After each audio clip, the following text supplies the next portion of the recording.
Дәл бұл жемісті денсаулық жемісі деп атаған. Армысыздар менің YouTube тыңдармандарым, бүгін сіздерге қарапайым сары өріктің адам денсаулығына қандай пайдасы бар, осы жөнінде біраз ақпараттар беретін боламын. Каналыма тіркеліп, қолдау білдіріп қоюды ұмытпаңыз. Пісіп жетілген маусымдық жемістердің ішінде өрік те бар. Оны ежелде денсаулық жемісі деп атаған. Мұның өзіндік себебі бар. Өрік құрамында органикалық қышқылдар, нектин, қош иісті заттар, минералды тұздар, калий, натрий, кальций және каротин бар.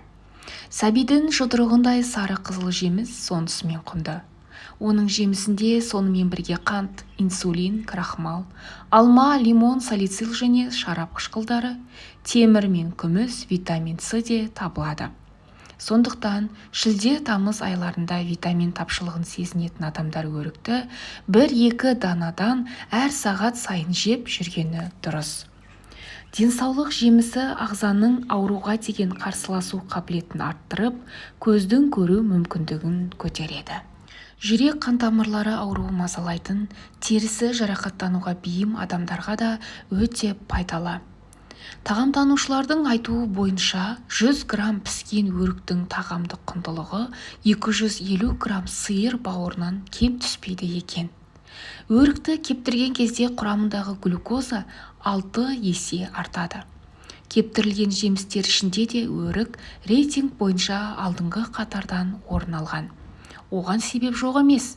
Кептірілген өрікті үнемі жеп жүрген адам қан аздықтан, өкпе мен қолқаның сырқатынан айығып, бауыр мен өт жұмысының жақсаратыны сынақта дәлелденген.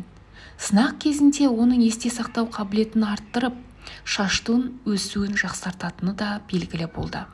Шөлді қандырып, ағзаларды микроэлементтермен байытқаны да тәжірибе жүзінде анықталған.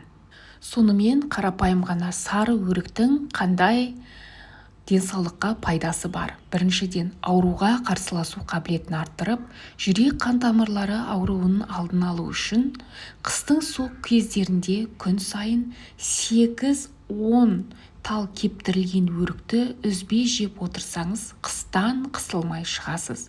Ал жазда жаңасы шыққан кезде соны жеген жөн. Екінші, жұтқыншақ ауырып, қолқа қабынып, жөтел пайда болған кезде өріктің сүйегін шағып, 6 дәнін ұнтақтап, 1 шай қасықты 1 стакан ыстық сүтпен күніне 3 рет 3 күн қатарынан ішіп алсаңыз, көп ұзамай нәтижесіне көзіңіз жетеді. Үшіншіден, жүрек қағып мазаңызды алатын болса, жарты килограмм лимонды ұсатып турап, 1 стакан балға араластырыңыз.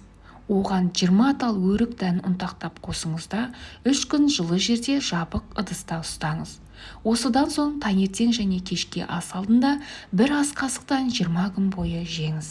Жүрек жұмысының бұзылуынан денеге ісік шыққанда 200 грамм кептірілген өрікті 1 литр қайнап тұрған суға салып, 6 сағат жылы орап қояды.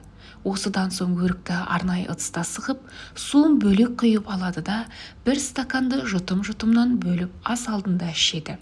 Дегенмен, қызанақ секілді өрікті де жеуге болмайтын сәттер болады.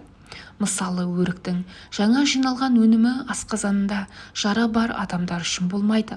Оларға мейлінше кептірілген өрікті жеген жөн. Ал эндокринді жүйесінде ауруы бар науқастарға жаңасын кептірілгенін де жеуге болмайды. Өйткені оның құрамында глюкоза көп. Өрікті шамадан тыс тұтыну іштің бұзылуына әкеп соғуы мүмкін. Сонымен қатар бұл жемісті шамадан тыс көп жеу артериялық қысымның түсуіне және бас айналуға ұрындыруы ықтимал. Сондай-ақ жаңа піскен өріктер қышқылдығы жоғары гастритпен ауыратын адамдарға зиян. Бауыр, панкреатит, асқазан жарасы және ұлтабар аурулары кезінде өрікті тұтынуды шектеген жөн. Пайдалы ақпараттармен бөліскен дәрігер нутрициолог Динара, кәделеріңізге жарасын.